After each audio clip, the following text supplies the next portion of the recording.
Фольклордың қара сөзбен айтылатын ерекше мол түрінің бірі ертегі. Ол халықтың ауызша айтатын көркем әңгімесі. Ғажайып хал, қиял әңгімелері, орасан оқиғалары, қызық әңгімелер, салтпен, тарихпен байланысты оқшау әңгімелер. Бәрі де ертегінің түрлері. Барлық түрлері өз алуан ерекшеліктерімен тұтас зерттеледі. Қазақ ертекшісінің бәрі де көптен көп ертегісін ертеде бір бай болыпты деп те бастайды.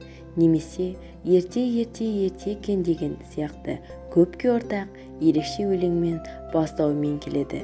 Кейде ерте күнде үш ағайынды жігіт боп деген сөздер ертегінің басын бастайды.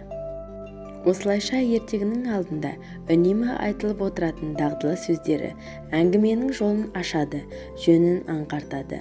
Айтылатын өзге әңгіме емес ертегі, оның өзге сөзден бөлек, өзіне тән айшығы, өрнегі бар. Тыңдаушы соны аңғарсын да, есітер әңгіменің ерекшелігіне бейімделе берсін демек. Ертегіні жұрт қолы боста, қыстың ұзақ кештерінде айтқыш тыңдағыш болады. Бірақ бұған қарап, ертегі еріккеннің ермегі деп ойламау керек. Ертегі де фольклордың ішіндегі қоғамдық, тарихтық, саясаттық маңызы мол. Ертегіні жұрт қолы боста, қыстың ұзақ кештерінде айтқыш тыңдағыш болады. Бірақ бұған қарап, ертегі еріккеннің ермегі деп ойламау керек.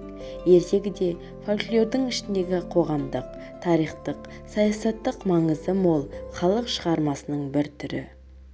Сол пікірлер ертегіні туғызушы ой, халықтың өмір тірлігі үшін алысушы, өнімді ой екенін танытады. Ол ой ертедегі тегін жайды айтпайды, қоғамдық, өмірлік мағыналы сырларды танытады. Бұл жай барлық жұрттар ертегісіне ортақ.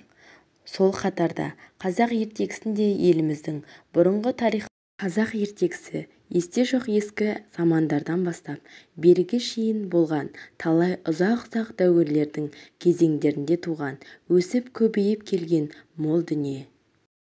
Қазақта ертегі тобына қосылатын фольклор қорына келгенде барлық халық қазынасын негізгі үш жікке бөлеміз. Оның бірінші жігі қиял ғажайып ертегілері, екіншісі жігі хайуанат жайындағы ертегілер,